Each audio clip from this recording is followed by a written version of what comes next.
Assalamualaikum warahmatullahi wabarakatuh.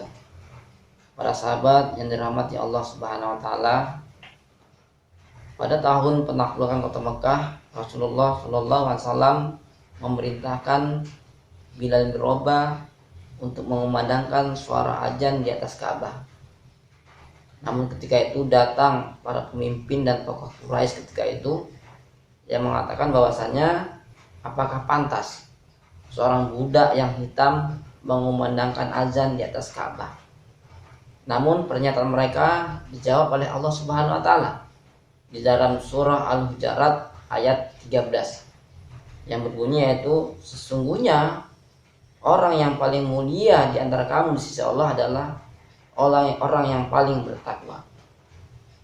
Di sini sekaligus menegaskan bahwasanya Islam itu nggak kenal yang namanya diskriminasi. Para sahabat yang dirahmati Allah Subhanahu wa taala, Allah Subhanahu wa taala sendiri telah menegaskan bahwasanya keberagaman, kemajemukan, kemudian pluralitas itu adalah kehendak Allah Subhanahu wa taala. Sama seperti Allah itu menciptakan laki-laki dan perempuan, bangsa satu dengan bangsa yang lain, daerah satu dengan daerah yang lain, dan seterusnya.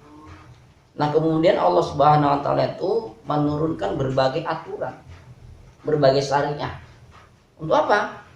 Untuk bagaimana yang perbedaan ini bisa menyatu, bisa saling menghargai, saling menyayangi, sehingga tidak rusak dengan adanya perbedaan tersebut.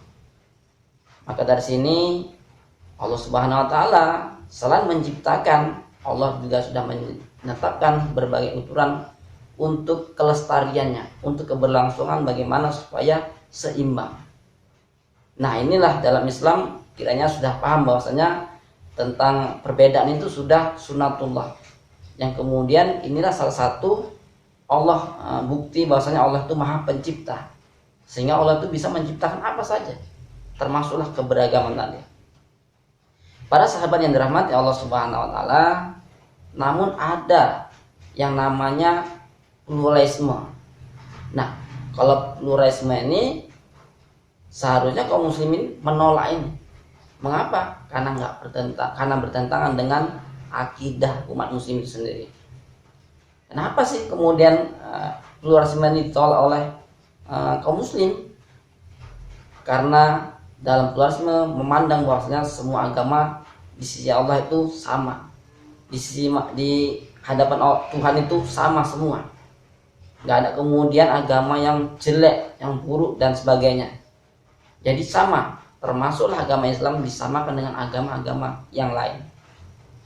Nah, ini bertentangan dengan firman Allah Subhanahu wa taala di dalam surah Ali Imran ayat 19 yang berbunyi yaitu, inna dinna indallahil Islam.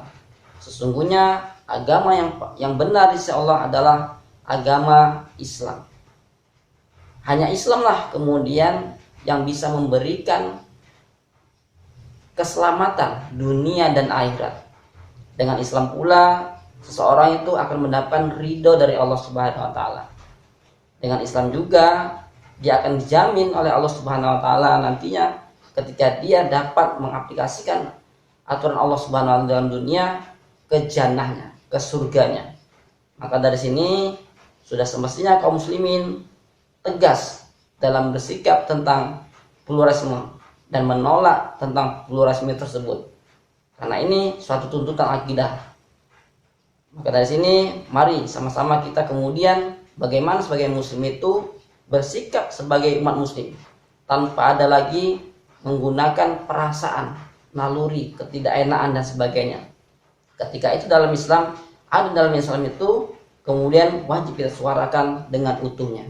Mudah-mudahan bermanfaat. Wassalamualaikum warahmatullahi wabarakatuh.